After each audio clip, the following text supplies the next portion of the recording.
Bengt is, his work predominantly with Karolinska Institute in Sweden, and he also was at the link with Baxter, which I should mention Baxter today. Baxter supported my doctorate when I was at Guy's. I'll say a bit more about that later on tonight. But subsequently we developed this long-term relationship with Baxter. Peter Rutherford unfortunately wasn't able to come today, but Peter, who's now running Baxter, as I can see, he's having quite a good excuse. His daughter's getting married on Monday, so he's flying to the States today. But so that's the connection, and that's your position, and you've kindly talked about the Stoke Swedish connection. Yes, thank you, Simon. So it sounds more like a mafia connection, but it's nothing of that. So Simon asked me to say something or invite me here, for which I'm very honored and pleased. And then you asked me about what I would like to talk about, I think. And I said, maybe peritoneal membrane. And then you wrote, I think that's fine. And you asked maybe you could show some photos. It will not be as scientific as the previous talk. It will more focus on some human aspects and connections between investigators. But first, just look at the early studies of Simon when he was at Guy's. We started quite soon after he graduated, and we started some peritoneal analysis, and the first studies were focused on immune function and infections, and we worked with Stuart Cameron. And I just heard that you celebrated or honored Stuart Cameron, who died. This was just very recently. But this was your first studies, and you worked with this team of famous doctors. And many of these studies have been very much cited in the literature, and you have continued, of course, some of this. But you soon started, when you went to Stoke in 1989, you very soon thereafter started the so-called Stoke-Pietka study, which really laid the ground foundation for knowledge about PD and what it does to the peritoneal membrane. And this is copied from a text in one of the papers, I think, to examine how peritoneal membrane function is influenced by the treatment and its complications with time on PD, and also to establish how it influences patient outcomes. So that was something well defined and really had a big impact. But it shows, I think, the importance of collecting carefully clinical materials and follow the patients over time and really understand what happens to them. And that was not too common, especially not in PD. And there you started lots of interesting studies, which you mentioned. Some of them may be what you would like to bring to this desert island. And for example, clinical evaluation of the peritoneal equilibration test, which is a standard test of peritoneal dialysis. These are some of the early studies from the early 1990s. And we can see this study here, for example, what really happens to people on long-term peritoneal dialysis. That was something everyone wanted to know. And 500 citations for that paper, so that's a lot. So you started very early, and this was very impressive studies, and you have done, as we have heard, so many other studies in many other areas. But I was happy to hear that you valued the peritoneal membrane studies very much, because that's how we came in contact with each other. And here again is this paper, what really happens to people in long-term peritoneal dialysis, and that was very much based on studies of peritoneal membrane function. And for PD to be successful as a long-term therapy, strategies that maintain nutrition, because that was another important area for you, and preserved peritoneal membrane function must be developed. So the work by Simon and the insights gained by the Stoke-Pietka study put Keele University really and Stoke-on-Trent on the map of leading PD centers in the world. So I don't think anyone would question this. If people had questions about peritoneal membrane function and its impact on clinical outcomes, they assumed, and they also were correct in that the best answers could be found in Stoke-Pietka study. So this is probably the only scientific slide I have, but this is one of the key messages which have been shown very many times in many things, and all prominent lecturers here have shown it many times, that peritoneal membrane function is characterized by a few things. For example, the rate by which small solids are transferred through the peritoneal membrane goes up, and it becomes faster transport. And this is paralleled by a decline in ultrafiltration, how much water is removed from the patients. So this is very important knowledge. And you also showed things like this, that the treatment, the better treatment, the insights from this kinetic modeling in a way, and this follow-up of patients with different rates of peritoneal transport, it resulted in improvements of the therapy which really benefited the patients, so that their survival increased over time. So that was an important insight. And again, many studies on peritoneal membrane from Keele were cited close to or more than 500 times. So they really had a strong impact. And among these studies were multi-center studies with new agents, for example, or looking at automated peritoneal dialysis. So what about Sweden? Well, we had several doctors who participated in multi-center studies. We had academic exchanges. Simon was in Stockholm, I was not in Stoke, but for some reasons which I don't remember, it was in Sheffield. But you were in Stockholm, I remember driving there. Maybe we passed the Dragon's track. And these are some of the people in Stockholm or in other cities. I'm from Stockholm, Olle Heimburger, who's sitting there, is from Stockholm, and we have others who were in Stockholm, like Tranaeus and Karolinska who were from Stockholm, but also worked with Baxter, and I think had a lot of contact with them. And Bengt Rippe was already mentioned, and Carl Weber was another one. So this is Tranaeus, who was a prominent clinician in Stockholm, and he joined Baxter. And I tried to find a photo. We can say that you are the one in the back there, perhaps, but you were there fishing with us in Norway.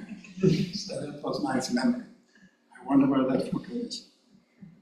And José Carolina Davino is someone else who you have worked a lot with when he was in Baxter.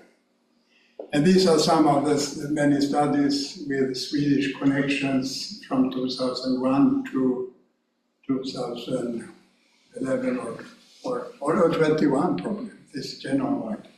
So it's, we can read names here which are Swedish, or they may be, at least they have worked in Sweden. So these are some more of these studies. So there are quite a lot of different studies.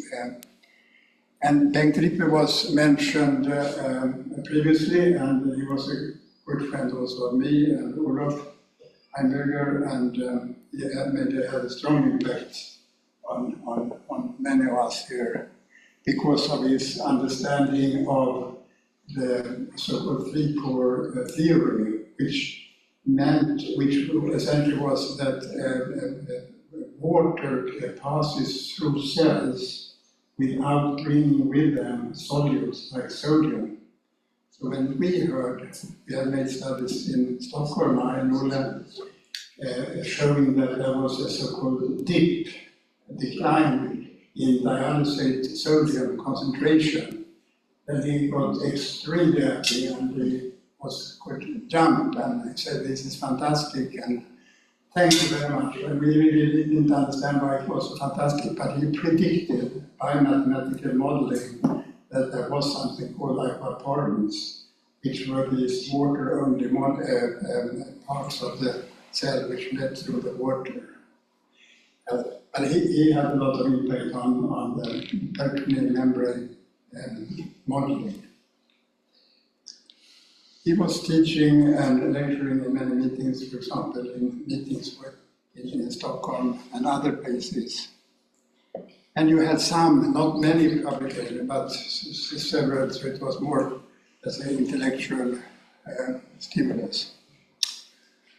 Well, we organized together many so-called peritoneal transport meetings, and they were a little bit similar. The presentations, like the one we heard before me, is about the breath analysis, a lot about kinetics and modeling and curves and so on. It was very, very stimulating. And Simon was, I think, always there and accompanied by his follower or comrade in arms, kind of like that, Mark Lange, who also presented in these meetings.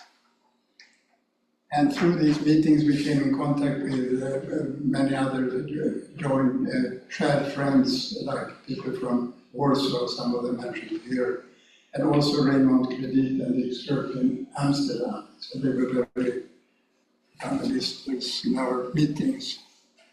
And we had academic exchanges. This is Simon wearing one of these funny hats in Amsterdam, where we participated in the review of Smith in this case. And this is, I don't know if you can see this, but yes, Simon is there. We met in these peritoneal transport meetings where you met Professor Andrzej Waniewski, who unfortunately died, and he was giving talks when Simon was there in Stockholm at some of these peritoneal transport meetings. There were also social parts of these meetings. And it's right, we often tend to take photos at meetings and dinners and so on, and it's maybe not the most, let's say, true picture of what we did, but and here we met, here is a meeting in Warsaw. We can see several familiar faces. Bengt Rippe is there, Jacek Waniewski is there also, who is a prominent person there, and Bengt Rippe you can see in the front, in the back. And here is just how it could look like when we are not dining and wining.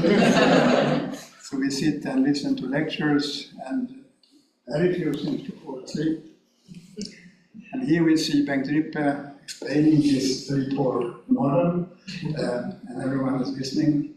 And here Professor Waniewski gives another view of what happens in the peritoneal membrane. And between these lectures, we had very stimulating exchanges with the students, clinicians, and others, and they involved, for example, Simon. I think here you are discussing with Lizzie, right? I think so. This is about fluid status and bioimpedance. So I think it's probably about that. Well, here we see it again. Here we have a wining and dining again with Bengt Rippe, and here we see, among others, Olle Heimburger there with Simon. Yes, lots of discussions there. Eating while talking. Yes, I found a lot of photos from this peritoneal transport meeting apparently, so that's why I showed them. Here we have lined up in Amsterdam. We had quite a lot of exchange with Ray Credit here. It's not a good photo, but you can see Mark Lange, for example, and well, other familiar faces. Through these, we also had shared friends in other areas of the world which were involved with peritoneal membrane function studies. For example, Sanche Yu, where I know is online here. So, and her colleagues we met also in China. This is about water channel. And here we meet some of our Chinese friends from Renjin Hospital, including Sanche Yu and Professor Chan, who died. And we wrote together an obituary for Professor Chan. Well, these are some other Chinese joint friends. And of course, Simon has so many friends and colleagues in so many parts of the world, and these are some of the Chinese ones.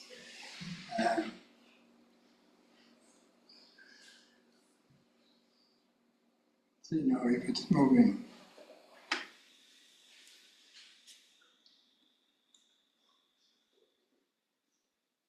It seems to be stuck. Maybe it's because of my last slide, because there was some animations, you can see.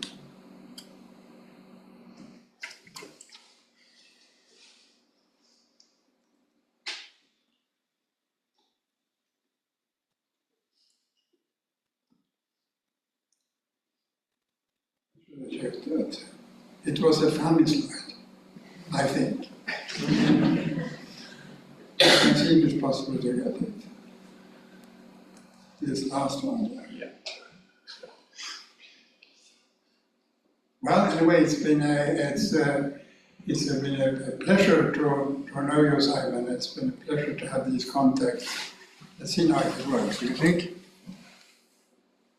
Ah, sorry, there were some other. Yeah, okay, so here is Sanche again, Johan Bergman. Sanche was a nice photo of from a PhD student, Sanche Yu. And here we are at the Nordic PD Council meeting in Tallinn, and you talked about current status, but I remember you also talked about PD jobs. You tried to make the Nordic colleagues, but we didn't make it. Here comes a funny slide. So here, it's not a fun maybe, but I noticed that Simon is very well preserved, not least with his, not least with his hair and hairstyle. So any resemblance between Simon and the following character is purely coincidental. And this was a colleague of mine who pointed out, but he looks exactly like Monchichi. which I learned that this is a Chinese doll created in 1974 on the idea that such a doll could inspire friendship, love, and happiness to people of all ages. And with that, I thank you.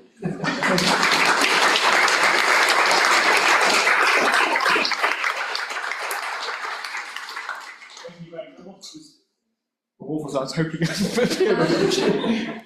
I knew you had a lot of photographs, and yes, it was fantastic. I'm very glad you mentioned specifically Bengt Rippe and Anders Tranaeus.